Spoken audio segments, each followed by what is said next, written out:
Okay. Welcome, Monika. Yeah, thank you, sir. How are you? I'm good. Okay. So, are you ready for your interview? Yes, sir. Okay. First of all, Monika, tell me something about yourself. How much experience you have in your testing? How much in manual and how much in your automation? Yeah. So I have around like 5 years of experience in software testing, out of which I have started working in automation from last 2 years. I have been involved in both manual and automation testing. So in terms of manual, I have worked on different like kind of testing, like functional regression, smoke testing, sanity testing, beta testing, alpha testing. I have worked on different application like window-based application, web-based application, mobile-based application in my career. And I have been involved in working with automation frameworks too. So I worked on hybrid framework, test ng framework, page object model. And my like day-to-day job is to like create the test scripts, test case, and execute the test case, report bug reporting. And I have also experience on working with different project management tool like Jira, Rally, and like bug tracking tool. So uh, that is all from my side. Do you want to know anything more, sir? No, that is good. That is good. Okay, so we will start our interview from some Java questions. So my first question is that, have you heard about the access specifiers in Java? What are the access specifiers? Yes, sir. So how many types are there? So in Java, we have like 4 types of access specifiers. One is the default access specifiers. One is public, private, and protected. So when we define public, then that means the methods can be accessible globally. And when we define a method class as like private, then this that means that method can be like accessed within the class. And when we define method as like protected, then it will be accessed within the class and as well as in the child class of that parent, like child class also. Okay, great. Okay, so now we use static keywords in our Java. We can use static keywords with our, you can say, functions and as well as with our properties. So what do you mean by static variables in Java? Okay, so when we define a variable as static, that means its value cannot be changed. So in any, like if we defined any variable with static, will give some value and that will be constant throughout the like program. Okay, so if you are saying that static means we cannot change it, then what is final keyword? Final, when we define a method or the variable as final, means that value cannot be final is also So now the thing is that one is static keyword and one is final. So static, you told me that you cannot change it. So the thing is that, what do you mean by final? So you told me the final is actually the means of final, that you are not going to change the value. You cannot change the value, right? Yes. So it means definitely static is something different from the final. So static is actually shared. Okay. Static is shared. So static means when you want to declare something, any property as a class level, then you can define it as a static. And if you don't want to change the value, throughout your you can say execution throughout your project, then you make it final. Okay. Okay. Now have you heard about the loops in Java? How many loops in Java?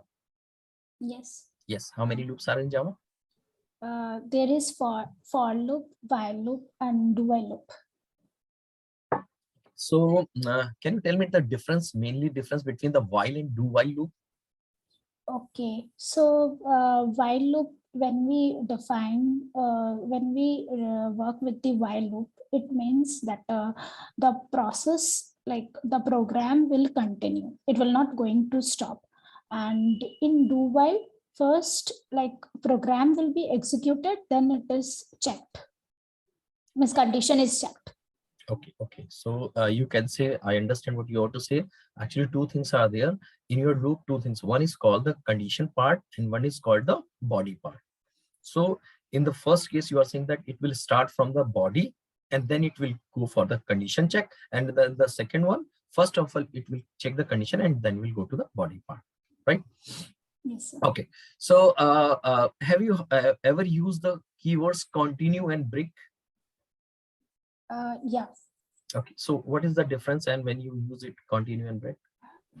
So, like when we use a continue, means the process is going to like execute, and when we like it will not stop, like it is going to continue. So when we use the word break, then the execution will stop at that point. Yes, right. So it means any point of time if you want to break, because the thing is that your loop is saying that it will continue till the time condition is not satisfied. But in the meantime, if you have defined any condition and you want to break your loop, you want to come out of the loop, you can use the break keyword in that case. Like, okay, so now you tell me, can we declare a class as a abstract? Means is there any concept of abstract class in Java? Yes, it is there. So when we declare, like we have abstract class in Java, so the concept says that when we define a class as abstract, then its method can be abstract and cannot be abstract too. But in like if method is like abstract, then we need to like it is mandatory to make the class also abstract. So that's what. Right. So now the thing is that what is the difference between the abstract class and interface? Okay, so similarly in abstract, as I said, that it is not like when we define the abstract class, so abstract keyword uh, can be used, cannot be used. And um, when we define the interface, at that time, like it is always necessary that it will have that abstract keyword. And in interface, we there is a keyword implement. So it is like when we want to in like implement a subclass from the parent class, then we use that like word. And in abstract, it is like we use the extend keyword. Okay.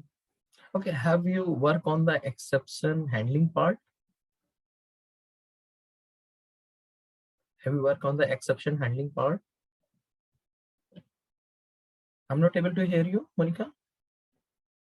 Yes, Yeah. exception handling. Yeah, there are like two kinds of exception in Java. So there are checked and unchecked exceptions. So checked are those exception which occurred during the compile time, and unchecked are those which occurs during the runtime. So in terms of checked exceptions, when like SQL exception is there, IO exceptions are there, which while compiling the code, it used to throw that error. And when we define the unchecked, that is for the like during the runtime, it is going to throw an error. That is like array out of bound exception is there. Then file not found exception is there. So these are there. Okay. So now tell me, if you want to handle exception, you use a concept of try and catch block, Catch block, right? right? So Right. is there a condition where I can use a try without a catch block? Is there any way that I can use try, but I No, know what is the try is always followed by a catch, or like the try, catch, and like final. okay? So there is also a block that is called finally, Final, right? right? So what is the use of finally block in the exception handling? So final, like in try, whenever like there is an error, then it will throw an error, and in catch it will catch the error. So whatever the error is, it will catch. And in final, if we define any method, so irrespective of whether the error occurred or not, that condition within the final is going to execute anyhow. Yes, it means actually the execution of catch totally depends on the condition of a try. If the try in the try block, if you are getting any issue or exception, then the control will go to the catch block. Okay, if there will no issue, no exception is generated in the try block, the control will not go to the catch block. So it means if anything you want to handle 100%, you want to execute, that should write in the file. So you have said the right thing, right? Okay, so now you can tell me that is there any concept of constructor overloading, or you can say, can we define multiple constructors in a class? Yes, we can do it. Okay, So there so will be multiple constructor can be there, and this can be achieved using this keyword. okay, okay. Now tell me, what is the difference between the overloading and overriding? Okay. Function overloading, you can say, and function overriding. Yeah. So in function overloading, we mean that the method name and parameter, method name will be same and parameter will be different. So parameter different in terms of like the type of like argument which we are passing can be different, or the number of argument or the order of argument can be different in method overloading, and it is within the same class it can happen. Okay, so if we Okay. define a method, something method like car, and so and it is having some parameters, like it's having two parameters with int data type, then the same like it can have one more method with the car, and it like a parameter can be different, like float. It can be float or it can be in float, anything. Means the type can be different, or the number of arguments can be different. And in overriding, there is always a concept like of like a method with the same with the same name. Method will have same name, as well as parameter will also be same. It's not like overloading that it will achieve the different number of parameter or different type of parameter. So method name and parameter should be same in overriding. And there is a concept of like child and parent relationship. There is a like inheritance. After inheriting, it can be achieved. So if some method is like car, which is having um, uh, some method is car and it's having some value like Mercedes. So again, if we when we do the inheritance, at that time we define another method uh, with the like car along with the value as Suzuki. So the last value, which is Suzuki, is going to display in the Okay, output. so we know that in the normal core Java application, we start with whenever we want to run our class, we need a main method for that, right? So our Yes. execution always start from the main method, means whatever statement we have written in the main method, that will your execution will start from there. So if you want to execute any statement before main method, is there any concept in Java? Are you getting my point? How we can No, execute any code before main method? no, we cannot execute So like the have you heard, program. yeah, have you heard about the static block, something like that? Yeah, I have heard about the Yeah, so static block. So static is something like there is static and non-static. uh, So static, non-static is, you can say, we use this is a concept, so we use it in different ways, like with functions, with properties. Okay, so in the Java we have a concept that we can define a block. Block means just like a, we have defined a curly braces, and we can define this is a static block. So you have not heard about that? What is static block? yes, I have heard. Okay, so what is the use of that static block? When and in which condition we can use that? So when we defined as static means it can be like the value cannot be changed and it is shared throughout the program. So we can use that. And for static, like if we want to call any non-static member through static, so we need to create the object from that, and then we can achieve.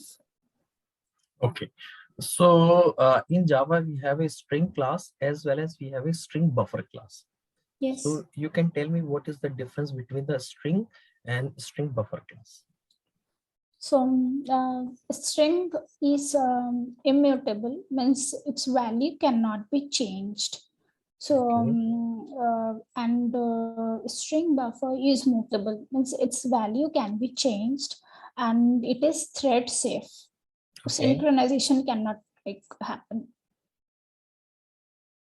okay, okay, So that's what. okay. So have you heard about the equal? There is a equal method in Java, and there is a equal operator. So Hmm. what is the difference between the equal function and equal operator? Okay. So when we say that equal, so at that time we compare the two values.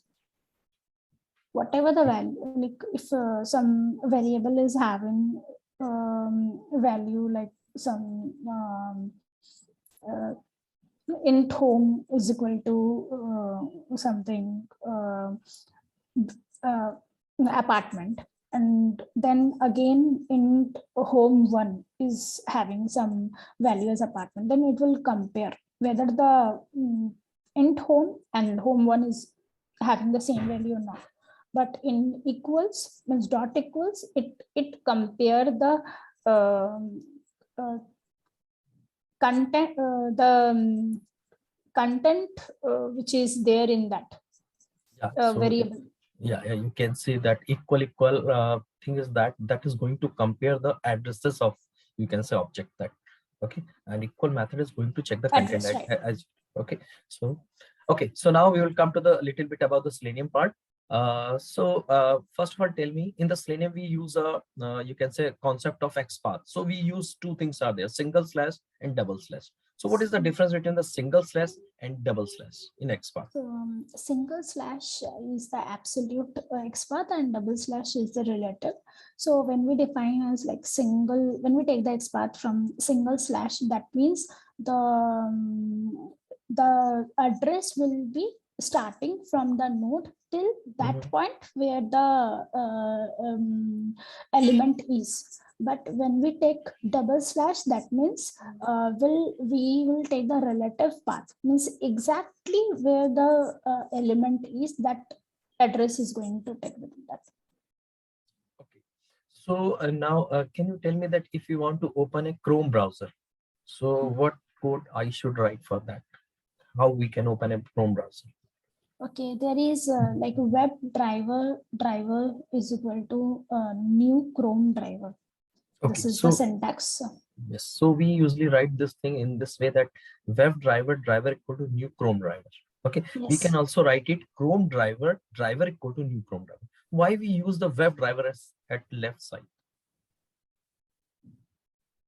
Are you getting my question? That we can write this code in this way, that Chrome driver, if you want to create, actually what happens that left side, where you are saying that I'm writing web driver, it is reference, right? And right side, Yes. we try to create the object new Chrome driver. So Yes. why we prefer it that we are creating the object of Chrome driver, but we are creating the reference of web driver? Why we are not creating the reference of a Chrome driver itself? So is there any concept we are using here to make it better?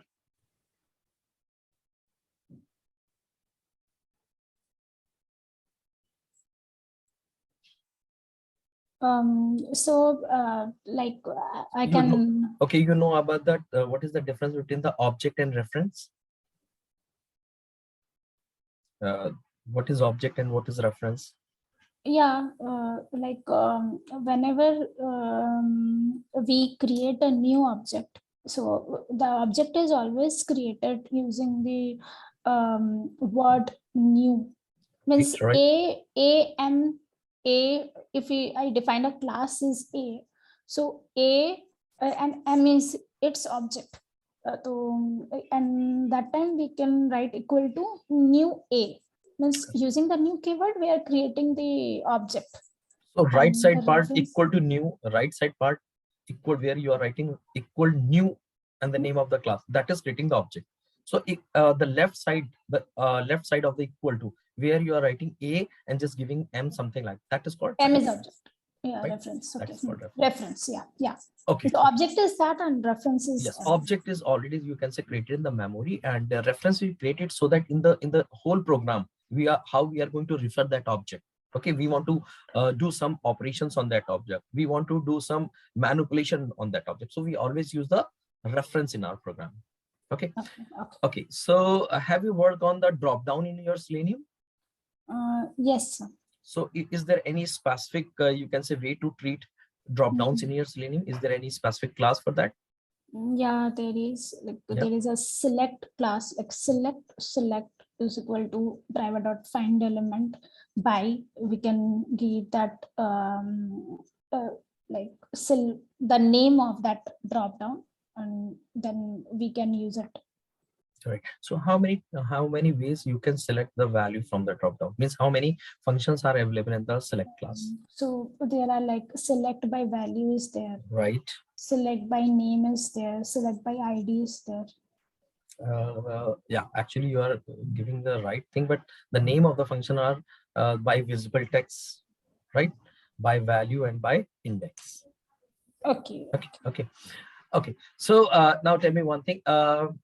If we want to perform a action of mouse hover, are you getting my point? Means I don't want to click on a particular element or area on my screen, I just want to make my mouse hover there. So how you can perform it? Is there any functions, is there any way to perform this thing? Yeah, action class is there. Yes. So what is the action. function? Yeah.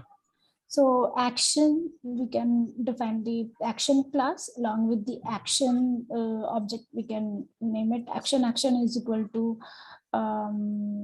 new actions. Then we can do it like driver dot find element by which we are going to find the like address, and then we can write like action dot move to element. Right. The name of the function is move to element. So move to element is you can say just a function which is used for mouse over.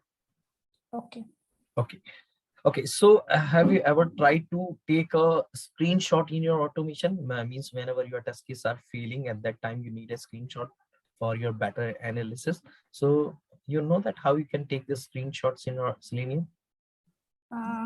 Yes, like it was in my earlier project, like it was there, but yeah, screenshot, there is also like a syntax is there in Selenium, like file file src is equal to text screenshot, then driver dot get as a screenshot, we can take it. Okay. So now if you have to upload a file, have you ever faced this type of scenario that in your application you have to upload a file, any file, image file, Excel file, and you have to perform that automation? So how you write a code for that? Is there any limitation that You have to do some extra, you can think for that, or you can achieve with the Selenium directly. Yeah, there is also a way for uploading a file. But right now, I cannot remember. Okay, that is okay. That is okay. Okay, so now one thing also we have faced that whenever we are working on the automation, sometimes we just face some pop-ups. Okay, usually we say that few pop-ups, we say that it is a web pop-up, and sometimes we say that it is a Windows pop-up. So tell me, we can handle the Windows pop-up in our Selenium automation? So there is a class again, like alert. So alert is equal to driver dot like switch to alert. Switch to So other. yeah, and we also have some extra method for that, like method like Okay. for alert. Okay, so have you get a chance to work on the window handling part also? Means in your, sometimes what happens is you are working on your application, you have clicked on any link, it opens a new window, or it opens a new tab, and you have to perform some actions on this new tab. So how you are going to handle that? Is there any functions for that to Like use? window handle and window handles in Selenium, Okay, we so can what is, achieve that. okay, so what is the difference between window handle? Actually, the name of function is get window handle and get window handle. So what is the difference between these two functions? So get window handle will be like for the single window, and get window handles will be for the multiple windows. If there are like more than one windows, then we can use it.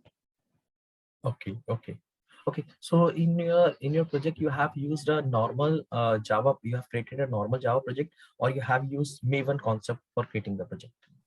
Okay, Maven was also there, right? Maven also. Yeah, So Maven. what is the advantage of Maven? So why people So use Maven? like in Maven, we have that like pom.xml file over there. We store all the jar files, whatever is required. We can add it as dependency or downloading from the net. So whenever there is any like upgradation for that, for that um, jar file or for that library, so it will get auto updated through that. Okay, means We don't need to do we anything. don't need to do it manually. We don't need to go download it manually and just go to the build path and set it. Do all the things we have to. We don't need to do it manually. We simply go to the pom.part and we can specify the different another version whatever we want. Okay, so this is about the Maven. Why we use the TestNG in our framework? If we are not going to use TestNG, what will be the thing that we cannot achieve without TestNG? You can say. TestNG is for like generally for the reporting purpose, and like TestNG we can also use it for the prioritization. Means in our last project we use TestNG for setting the priorities. Of your So test cases. yeah, for the test cases, there were like if there are 10 test cases, and if we want to define it like the which test case I need to execute first. So we'll set a priority like priority 1, 2, 3, 4 like this. And in the test ng, we also have the annotations. So annotation is also very useful for our project like easiness, you can say. Yes, you can So say the whole TestNG is actually totally depends on the annotations. Different type of annotations have different purposes. So yeah, have you so heard about any annotation like data provider? yeah, data provider is there. So what is the Yeah. purpose of that annotation in TestNG? So data provider is used for when we need to extract the value from the Excel. So that time we use the data provider. So it is something that we have to pull the data from the Excel, or you can say we want to run our test cases with multiple set of data. Okay, so in that case, we actually, if we are not taking the help from the TestNG, we have to write a complex code by our own. So it is data provider, something like that is going to reduce that effort. Okay. Okay. Okay. Okay, so now you have used the TestNG reporting in your project, or you have worked on any external, because the thing is that usually people say that TestNG provides by default a report, but that is not so much good, because we have another type of report like you can say extend report. So ever you have heard or work on the extend report part? Yeah, extent report. Yeah, HTML report and extent report is that right? Okay. So in your framework part, you have developed the framework, you can say, or you are just doing some modification in your project. Are you getting my Okay. point? I'm just Yes, thinking, yes. I'm just asking about your role. What is your role? What is your Mhm. contribution in your project? Okay, so in my I didn't work on designing the whole framework from the scratch. I always got a chance to work on a framework which was there in my company. It was an existing framework, and we need to do some modification or enhancement on the existing framework. Suppose there is some registration page is already there, so following the same structure I designed the login page or profile page like this. So yeah, that's it. Okay, great, great. So Monica, I've asked very questions and you try to give the answer as much as possible and in the good way. Okay, so I will do one thing. I will, you can say, you can see your this interview again. Okay, and if you have any doubt that I have given the right answer or wrong answer, you can ping me on WhatsApp. You can contact me. Okay, and we can analyze the things, and we can see that what need to be, you can say, improved, and what is the best part you have done. We can analyze on that, so that when you are going to face some another interview, you can crack it easy. Okay. Okay, thank you, sir. Thank you, sir, uh, for your time. so thank you, Monica. Thank you, sir. Okay, thank you, have a nice day. Bye. Thank you, sir. Bye.